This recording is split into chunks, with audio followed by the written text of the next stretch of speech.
also for the airline. But what is the status update on Oscar Munoz?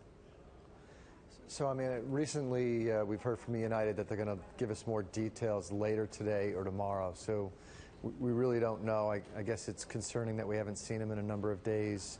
Obviously, our thoughts go to him and his family, but we'd like to see someone at the top of Continental here. Like to know who's running the firm. Right. I mean, the company has to move on. And so they mentioned that they may name an interim CEO. Do we know, George, who that might possibly be?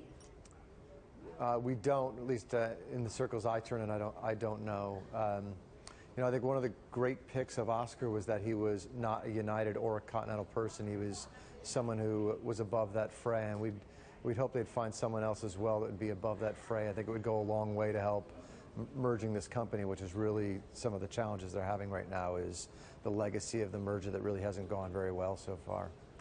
No, it hasn't, and I know investors were very keen on seeing Oscar move quite quickly, 1 month into his tenure, to start doing some things about the merger and at the company. So, what does this all mean for the investors at this point, George? Yeah, I think it clearly is going to slow progress here because Oscar was out talking to the employees. We still have some issues here where we have machinists and we have flight attendants that aren't working under joint contracts. It would be great to get those joint contracts settled up so that United could act more like a team rather than two independent companies operating together. And so clearly I think the longer it takes for them to announce a successor or bring Oscar back, it becomes more concerning that we're going to be further down the road before we get some real progress on that challenge. Well, George, what was the timetable on that? The timetable on merging those contracts? Exactly, and the negotiations. Yeah, they were actively working on them, as Oscar heart attack occurred. So he was supposed to, I believe, meet the machinist the day that his heart attack occurred.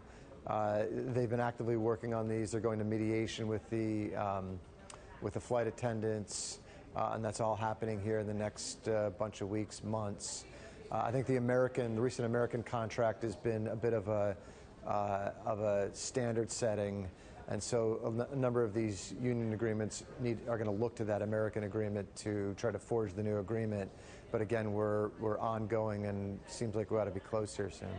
Okay, George, thank you. George Ferguson of Bloomberg Intelligence on United Continental and the status of the CEO.